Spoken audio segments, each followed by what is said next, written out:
다윗으로 인하여서 나단 선지자는 우리 죽인 일로 다윗의 집에 칼이 영원히 떠나지 않겠다라고 하는 그런 예언을 했습니다. 사무엘하 7장에서 하나님과 다윗의 언약이 나오지 않습니까? 언약이 나온 후에 사무엘하 8장에 보면은 다윗이 어디로 가든지 하나님께서 그를 이기게 하시니라 라고 하는 내용이 나옵니다.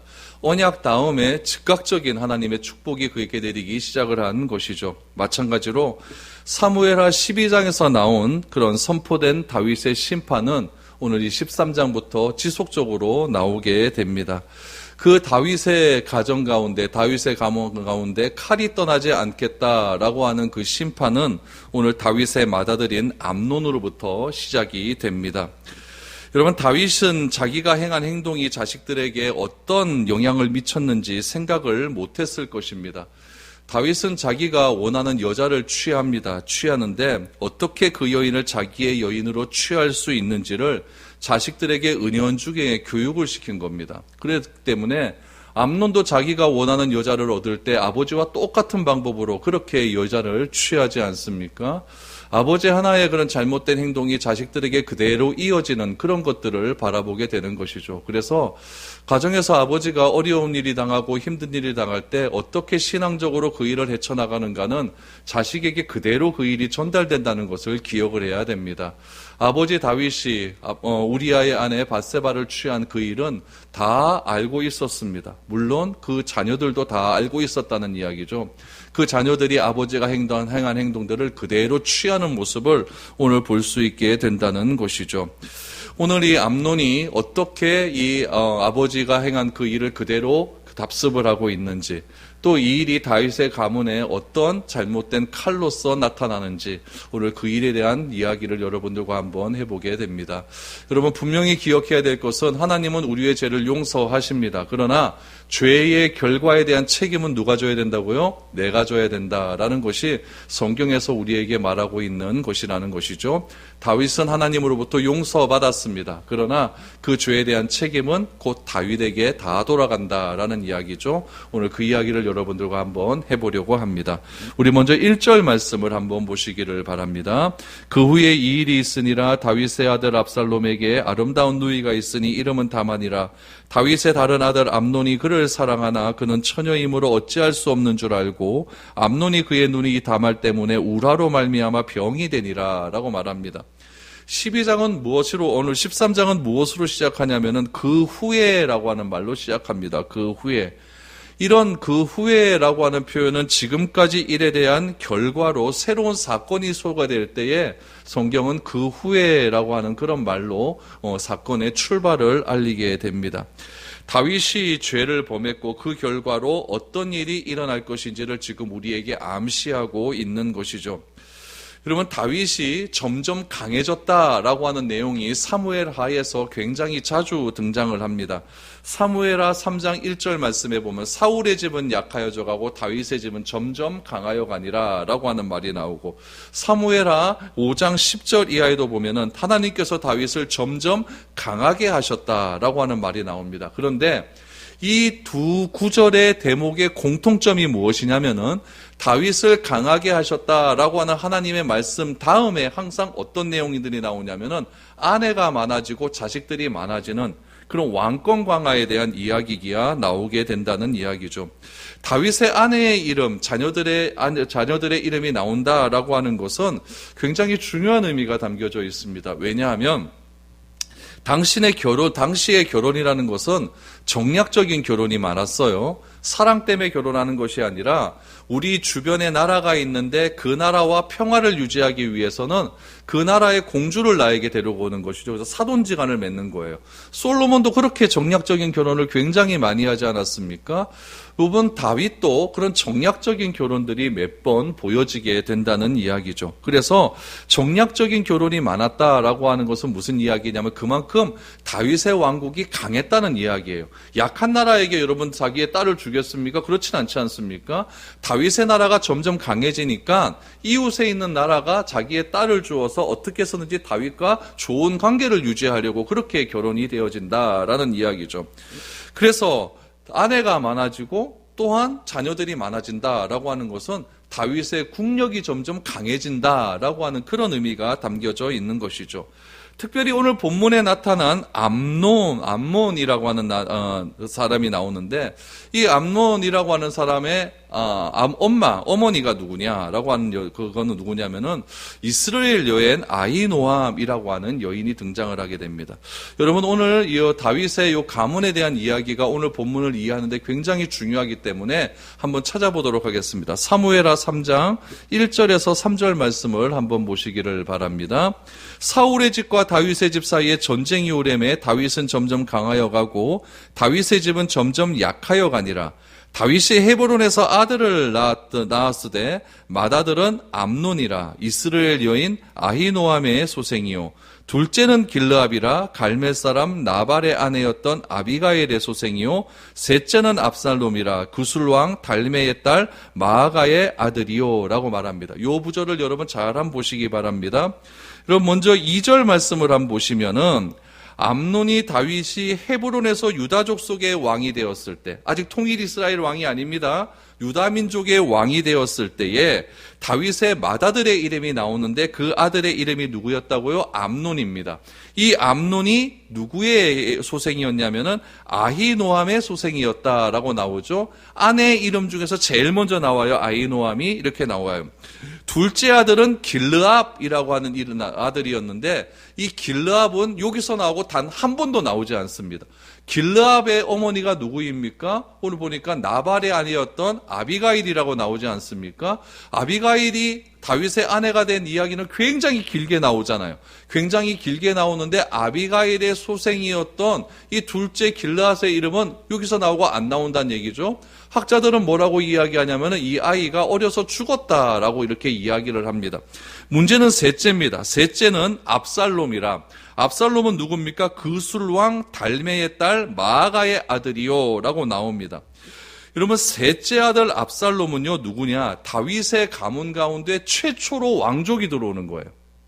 왕족이 들어와요. 그 왕족의 후손이며 구술왕 달메의 외손자였다라고 나오지 않습니까? 그러니까 구술이라고 하는 나라와 다윗이 사돈을 맺었다라는 것을 알게 되는 거죠. 그럼 이 구술이라고 하는 나라가 어디에 있느냐?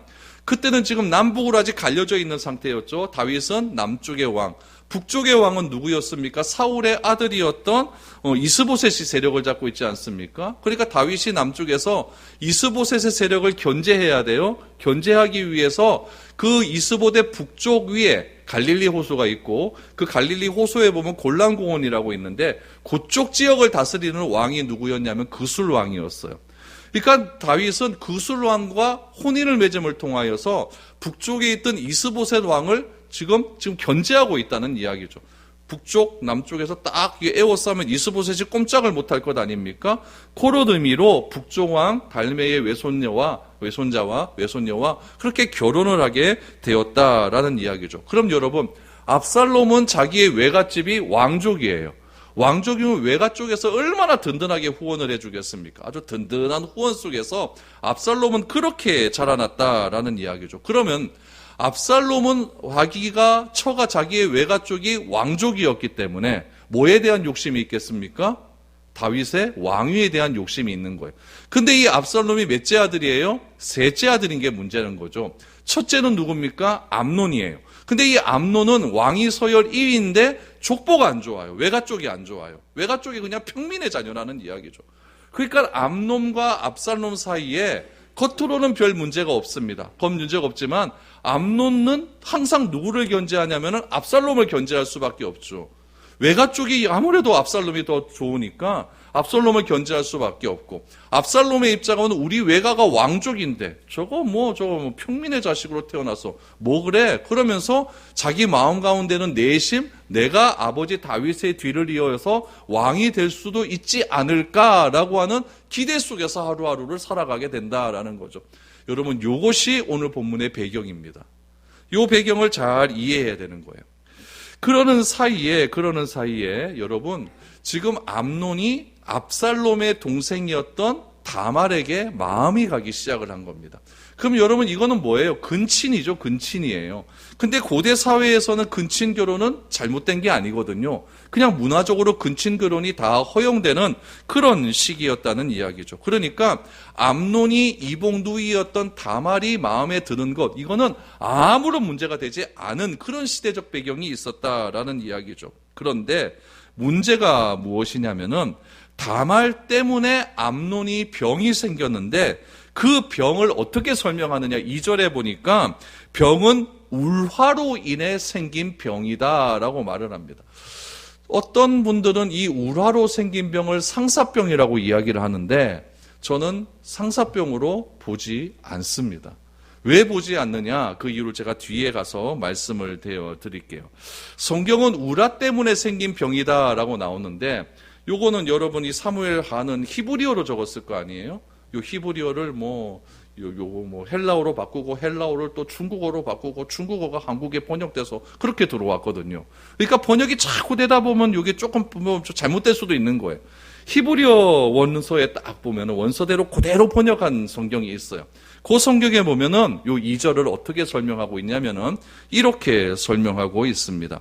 암논이 병이 든 것은 다말에게 무엇인가를 해야 하는데 아무것도 할 수 없는 상황이 되었기 때문이다. 이렇게 나와요. 암논이 병이 든 것은 다말에게 무엇인가를 해야 되는데 내가 못하니까 병이 생긴 것이다. 이렇게 기록을 해야 돼요. 그러면 암논이 다말에게 하고 싶은 것은 무엇이었고 왜 암논이 다말에게 하고 싶은 것을 하지 못했을까? 이것이 중요한 것 아니겠습니까? 그것을 우리가 잘 파악을 해야 된다는 거예요. 고대 근동사회에서는요, 결혼하지 않는 처녀는 어디에 있느냐? 항상 내실에 있습니다. 내실에 있고, 밖으로 외출하고 싶으면 부모의 허락을 받아서 외출을 하는 그런 문화가 있어요. 반면에 왕위 계신 자 1순위 암논에게는 가장 위협적인 존재가 누구였다고요? 셋째, 압살롬. 이런 배경 속에서 암논은 다말에게 무엇인가를 행동을 취해서라도 압살롬에게 위협을 강하고 싶었던 거예요. 내가 너보다는 내가 왕이 1순위야. 이런 마음을 갖고 싶은 거죠. 그런데 압살롬하고 이렇게 해서는 압살롬한테 좀 안 될 것 같으니까 압살롬의 누이에게 무엇인가 좀 해서 압살롬보다 내가 위에 있고 싶은 그런 마음이 있었다라는 이야기죠. 그런 압살롬의 길을 꽂고 싶은 그런 욕심이 있었다라는 이야기죠. 그러니까 여러분 이거는 암논이 다말에게 마음이 있는 것은 사랑 아니에요. 이거는 집착이고 욕심이고 질투입니다. 그런 거였다는 이야기예요. 그런데 이런 마음을 누가 알았느냐? 암논의 사촌이었던 요나답이라고 하는 사람이 알게 됩니다. 여러분 3절 4절 말씀을 보시죠. 암논에게 요나답이라고 하는 친구가 있으니 그는 다윗의 형 시므야의 아들이요 심히 간교한 자라. 그가 암논에게 이르되 왕자여 당신은 어찌하여 나날이 이렇게 파리하여 가느냐 내게 말해주지 아니하겠느냐 하니 암논이 말하되 내가 아우 압살롬의 누이 다말을 사랑함이니이다 하니라 라고 말합니다. 사촌 요나답이 그러니까 형의 아들이니까 사촌지간 아닙니까? 요나답하고 이렇게 만났는데 요나답이 암논을 가만히 보니까 얼굴이 말이 아니거든요. 우리도 막 걱정이 많고 그러면 얼굴이 막 거칠거칠해지고 막 살도 빠지고 그러잖아요. 그러니까 이거 암논을 가만히 보니까 요나답이 딱 보니까 이거 얼굴이 이상해요. 오늘 본문에 보니까 얼굴이 왜 이렇게 파리하여 갑니까? 왜 이렇게 자꾸 말라요? 뭔 일 있습니까? 라고 이야기를 하는 거죠. 지금 암논과 요나답은 친구였다라고 이야기하거든요. 친구였다. 그러니까 친구에게는 자기 속 얘기를 하잖아요. 그 속 얘기가 무엇입니까? 내가 다말 사랑하는데 내가 어떻게 하지를 못하겠어. 이렇게 이야기를 해요. 근데 성경은 또 희한한 이야기를 해요. 성경은 요나답을 무엇이라고 이야기하느냐? 3절에 보니까 시므아의 아들이요 심히 간교했다라고 해요. 여러분 간교하다라고 하는 이 단어가 딱 우리에게 주는 느낌은 좋은 느낌이에요? 나쁜 느낌이에요? 나쁜 느낌이죠. 근데 이게 원래의 뜻은 지혜롭다라는 뜻이거든요. 우리 뱀도 간교하더라라고 나오잖아요. 그러니까 똑같은 단어거든요. 지혜롭다라는 이야기예요. 그럼 여러분 지혜로우면 다 좋은 겁니까? 지혜로운 사람은 항상 좋은 일만 할까요? 아니에요. 지혜로운 사람이 좋은 일도 할 뿐이지 하지만은 지혜로운 사람이 나쁜 일도 해요. 사기는 누가 칩니까? 간교하고 지혜로운 사람이 사기치거든요. 어리숙한 사람은 사기 못 쳐요. 그러니까 이 요나답이요, 그런 데 머리가 굉장히 빨리 돌아갔던 그런 사람이었다는 이야기죠. 그래서 요나답이 이 암논의 이 마음을 풀어주기 위해서 악한 생각, 마음에 풀어줄 계획을 세우는데, 그 계획이 무엇이냐? 너 꾀병을 좀 부려라. 꾀병 불어서 그 꾀병을 부릴 때 네가 아플 때 다말이 너에게 와서 병간호하게 만들어라. 이렇게 계획을 세우게 되는 것이죠. 그런데 이 계획이 얼마나 철저했는지 누구도 속느냐? 다윗도 속아버립니다. 여러분 본문을 계속 보시죠. 5절 이하를 보시죠. 요나답이 그에게 이르되 침상에 누워 병든 채 하다가 내 아버지가 너를 보러 오거든 너는 그에게 말하기를 원하건대 내 누이 다말이 와서 내게 떡을 먹이되 내가 보는 데서 떡을 차려 그의 손으로 먹여주게 하옵소서 하라 하니 암논이 곧 누워 병든 채 하다가 왕이 와서 그를 볼 때에 암논이 왕께 아뢰되 원하건대 내 누이 다말이 와서 내가 보는 데서 과자 2개 만들어 그의 손으로 내게 먹여주게 하옵소서 하니 다윗이 사람을 그의 집으로 보내 다말에게 이르되 이제 내 오라버니 암논의 집으로 가서 그를 위하여 음식을 차리라 한지라. 이렇게 다윗까지도 속여버렸다라는 이야기죠. 꾀병 부려서 누워 있어서 이 다말이 너한테 와서 네 앞에서 과자 하나 만들고 그 과자 만들어서 네 입에 쏙 먹여주게 그렇게 만들어라. 그러니까 이 요나답이 암논의 마음을 알고 암논과 다말 둘만이 있는 그 자리를 딱 하나 만들어 주었다라고 이렇게 보시면 될 것 같습니다. 그럼 여기서 여러분 우리가 좀 생각을 해야 될 게 있어요. 암논이 요나답한테 자기의 속마음을 다 이야기했어요. 여러분 이것이 이 문제의 시발점이 됩니다. 여러분 요나답에게 암논이 자기의 모든 이야기를 하는데 속 이야기를 요나답에게 한 이유는 무엇일까요? 여러분들은 누구에게 자기의 속마음을 이야기합니까? 믿는 사람한테 하거든요. 내가 철저하게 믿고 신뢰하는 사람한테 속마음을 이야기하지 저 사람 뭐 믿지도 않고 저 사람한테 이야기하면 별로야 이런 사람한테 자기 속마음을 이야기하지 않거든요. 그러니까 여기도 보니까 둘 사이는 친구였다.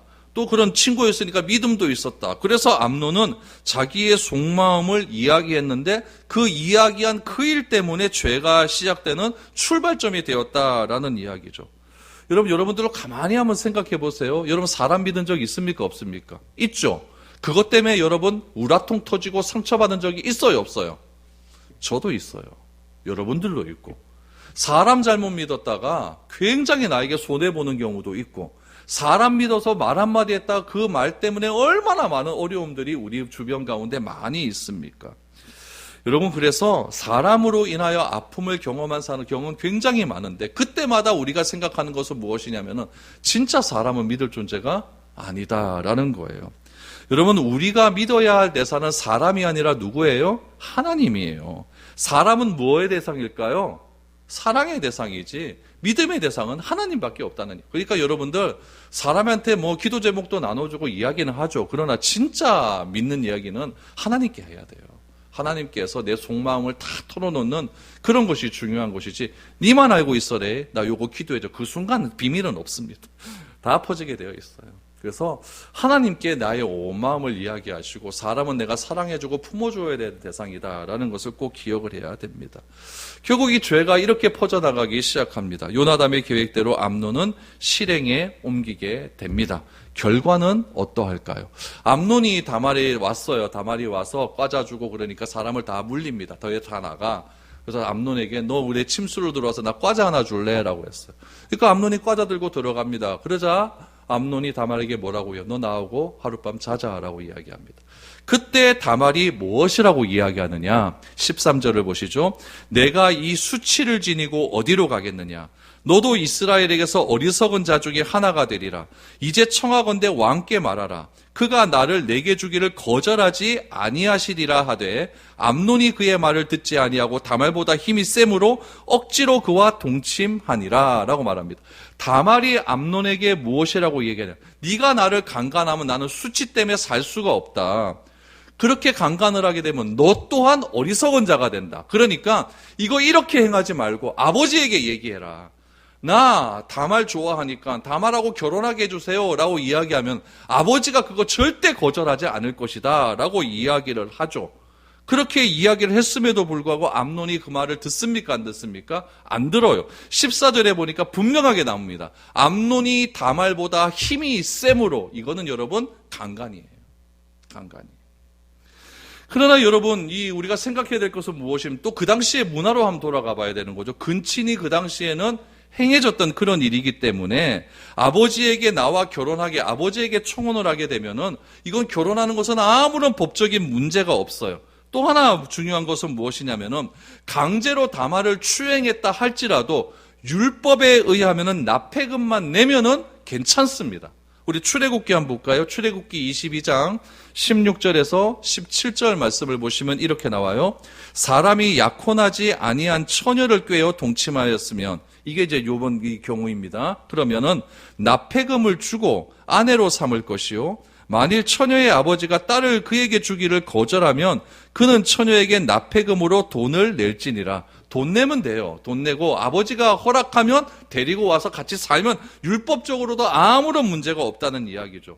그러니까 이 다말이 굉장히 지혜로운 거예요. 우리 차라리 아버지한테 얘기하자. 그럼 내가 너 아내 될게. 이렇게 얘기를 했는데 암논이 이 다말을 억지로 강간하고 난 다음에 뒤처리를 어떻게 했느냐. 이게 중요한 것 아니겠습니까? 16절, 15절 이하를 보시기 바랍니다. 15절을 보니까 그리하고 암논이 그를 심히 미워하니 이제 미워하는 미움이 전에 사랑하던 사랑보다 더한지라. 암논이 그에게 이르되 일어나 가라 하니 다말이 그에게 이르되 옳지 아니하다. 나를 쫓아내는 이 큰 악은 아까 내게 행한 그 악보다 더하다 하되 암논이 그를 듣지 아니하고 그가 부리는 종을 불러 이르되 이 계집을 내게서 이제 내보내고 곧 문빗장을 지르라. 이렇게 뒤처리를 해버립니다. 암논이 여러분 다말로 인하여서 울화가 나서 병이 났다고 하지 않습니까? 저는 이것을 상사병으로 보지 않는다라고 했습니다. 여러분 다말을 사랑해서 일어난 병이 아니라는 것이 오늘 15절에서 17절 말씀에 그대로 드러납니다. 진정한 사랑이라면 어떻게 돼야 되느냐? 다말이 거부하면 안 하는 겁니다. 이게 사랑이에요. 아버지 다윗에게 말한 후 그녀를 취하면 아무런 문제가 되지 않습니다. 그러나 암논은 그렇게 하지 않습니다. 또한 특히 암논이 다말을 대하는 태도를 보십시오. 암논이 뭐라고 이야기하면 강간하고 난 다음에 암논이 다말을 심히 미워했는데 그 미움의 정도가 어느 정도냐? 암논이 다말을 사랑했을 때보다 미움이 더 컸다라고 이야기를 합니다. 왜 이렇게 변할까요? 암논이 한 사랑은 진짜 사랑이 아니기 때문에 그렇습니다. 사랑은 여러분 상대방을 수치스럽게 만드는 것이 사랑이 아니에요. 사랑은 상대방이 원하는 것을 행하지 않는 것입니다. 상대방을 폭력적으로 대하는 것은 사랑이 아니에요.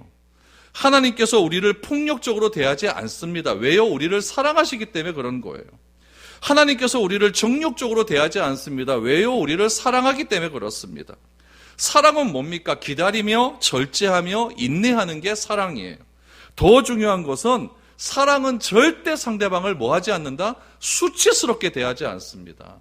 다말이 암논에게 네가 이렇게 하는 것은 나를 수치스럽게 하는 일이다. 이렇게 이야기를 합니다. 사랑은 여러분 무엇입니까? 수치스럽게 상대방을 대하는 것이 아니라 상대방의 수치를 내가 감당하는 게 사랑입니다.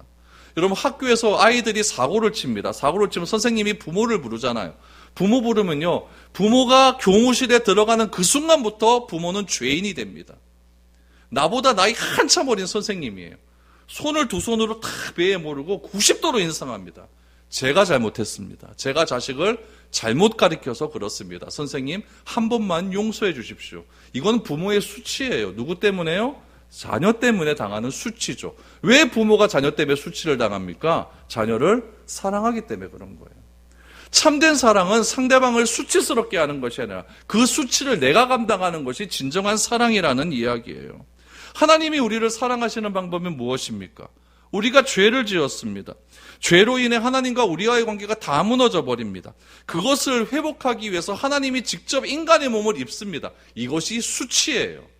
이것을 성경에서는 신학적으로 뭐라고 이야기하냐면 비하라고 해요. 비하. 최고로 낮아졌다. 비하라고 이야기합니다. 이건 하나님에 있어서 수치스러운 일이죠. 예수님이 이 땅에 인간의 몸을 입고 오셨습니다. 오셔서 십자가에 서서 사람에게 모욕을 당합니다. 채찍질을 당하시죠. 그리고 침뱉음을 당하시죠. 뺨을 맞으시죠. 이거 수치스러운 일 아닙니까? 십자가에서 어떻게 돌아가십니까? 하의가 다 그대로 드러나요. 이건 완전한 수치입니다. 왜 그렇습니까? 우리를 사랑하시기 때문에 그렇게 수치를 하나님이 당하시는 것입니다. 요한복음 15장 12절에서 14절에 보면은 예수님은 사랑을 이렇게 정의하고 있습니다. 요한복음 15장 12절에서 14절에 보니까 내 계명은 곧 내가 너희를 사랑한 것 같이 너희도 서로 사랑하라 하는 이것이니라. 사람이 친구를 위하여 자기 목숨을 버리면 이보다 더 큰 사랑이 없나니 너희는 내가 명하는 대로 행하면 곧 나의 친구라라고 말합니다. 예수님이 우리를 사랑하는 진정한 절정은, 사랑의 절정은 무엇입니까? 창조주 하나님께서 나를 친구로 삼아주신 그 일입니다. 사랑하셔서, 나를 너무나 사랑하셔서 나를 위하여서 자기 목숨을 버리신 일이 진짜 사랑의 절정이라는 이야기죠. 이것보다 더 큰 사랑은 없다라고 요한복음에서 말씀하고 있지 않습니까? 그러므로 예수님은 우리가 주님께서 말씀하신 대로 행하면 내가 주님의 친구가 될 것이다 라고 그렇게 말씀해 주셨어요. 그 친구를 위하여서 목숨을 버리는 것보다 더 큰 사랑이 없다라고 말하고 있지 않습니까? 이것이 성경에서 우리에게 말하는 사랑의 정의라는 이야기예요. 그러나 암논은 자신이 사랑한다고 요나답에게 자기의 모든 마음을 고백했음에도, 내가 다말을 사랑하기 때문에 이렇게 몸이 안 좋다라고 말했음에도 다말에게 행한 그의 행동은 사랑의 행동이 아니었다는 이야기입니다. 암논이 한 사랑은 욕망과 권력과 정욕에 사로잡혀서 한 사람을 이용하고 한 사람의 인격을 완전히 말살시키는 그런 행동이었다는 이야기죠. 다말은 암논에게 항변하면서 이렇게 이야기합니다. 강체로 동침한 것보다 더 악한 일이 무엇이냐면은 나를 이렇게 취급하는 것, 나를 이렇게 내쫓는 일이 더 악한 일이다라고 그렇게까지 이야기를 합니다. 그랬더니 암논은 어떻게 취합니까? 자기 종을 불려서 다말을 밖으로 내쫓아버리지 않습니까? 이런 사건의 전체를 보면 다말을 모욕함으로써 압살롬의 이름도 모욕하려고 하는 암논의 자기의 권력욕이 담겨져 있는 거예요. 그 권력 다툼이 결국 무엇으로 이어집니까? 질투로 나가게 되고, 그 질투는 우라가 벼쳐서 병이 일어나게 되고, 그 병을 해결하기 위해서 강간 사건이 일어나고, 그 강간의 결론은 내쫓는 일이 일어나게 되었다는 이야기죠. 이게 무슨 사랑입니까? 이게 무슨 상사병이에요? 집착이죠. 결국 여러분, 다말은 어떻게 되었을까요? 18절 19절을 보시죠. 암논의 하인이 그를 끌어내고 곧 문빗장을 지르니라. 다말이 채색 옷을 입었으니 출가하지 아니한 공주는 이런 옷으로 단장하는 법이라. 다말이 재를 자기의 머리에 덮어쓰고 그의 채색 옷을 찢고 손을 머리 위에 얹고 가서 크게 울부짖느니라 라고 말합니다. 공주의 채색 옷이 얼마나 아름다울까요? 그것을요 다 찢습니다. 재를 머리에 뒤집어 엎어요. 이런 행동은 가족이 죽었을 때 하는 행동이에요. 공주가 채색 옷을 입고 옷을 찢고 재를 뿌리는 것은 가족이 죽었을 때 하는 행동인데, 지금 그 행동을 하고 있고 큰 비통에 빠져서 크게 울부짖었다라고 성경은 말합니다. 이런 상황이 전개되었다고 하면 소문이 났을까요? 안 났을까요? 소문은 금방 왕궁에 퍼집니다. 압살롬도 자신의 동생인 다말에게 암논이 행한 일을 알게 되었을 것입니다. 그런데 압살롬은 다말에게 무엇이라고 이야기합니다. 압살롬에게 가서 막 울거든요. 오빠 오빠 하면서. 그랬더니 우리가 다음 주에 보게 될 20절에 보니까 압살롬은 뭐라고 이야기하냐. 참아라 라고 이야기합니다. 덮자라고 이야기합니다. 다말에게는 자기를 보호해 주어야 할 3명의 남자가 있었습니다. 첫 번째는 아버지 다윗, 두 번째는 자기 오빠 압살롬, 세 번째는 이복 오빠 암논. 그런데 이 여인은, 이 다말은 이 3명의 남자로부터 다 버림을 받게 됩니다. 다윗은 그 어떤 조치도 하지 않습니다. 암논을 때려야 되죠. 때리고 징계를 해야 되죠. 징계를 하지 않습니다. 여러분, 이것이 무엇입니까? 다윗 가문에 일어난 비극이라는 이야기예요. 비극은 이렇게 출발이 된다는 이야기입니다. 우리가 확인해야 될 것은 나는 상대방을 어떻게 사랑하고 있느냐, 이것을 잘 보셔야 됩니다. 나에게는 사랑할 능력이 있을까요, 없을까요? 없습니다. 내가 어떻게 남을 사랑합니까? 나도 나 자신을 사랑 못하는데 내가 남을 어떻게 사랑할 수 있을까요? 그러나 주님은 우리가 이웃을 사랑할 수 있는 방법을 알려주셨습니다. 그것은 주님의 사랑을 경험하면 우리가 이웃을 사랑할 수 있다라고 말씀해 주셨습니다. 1만 달란트의 빚을 지어서 내가 그것을 탕감받은 용서와 사랑의 경험을 한 자는 100데나리온의 그런 나에게 잘못한 사람을 사랑하고 용서할 수 있다라고 그렇게 말씀해 주신 것이죠. 그 자그마한 이웃의 잘못을 내가 이해하지 못하고 사랑하지 못한 것은 내가 1만 달란트의 그 놀라운 하나님의 사랑을 경험하지 못했기 때문이다 라고 예수님은 말씀해 주셨습니다. 주님의 사랑으로 나를 채우시고 십자가의 사랑으로 나를 변화시켜줬던 그 놀라운 주님의 사랑을 이 시간 다시 한번 기억할 수 있기를 바랍니다. 그래서 주님이 주신 그 사랑으로 우리 가족을 사랑하고 우리 이웃을 사랑하고 우리 성도님들을 사랑해서 항상 사랑함이 우리 가운데 넘쳐날 수 있는 그런 저와 여러분들의 삶의 모습이 될 수 있기를 축복드립니다.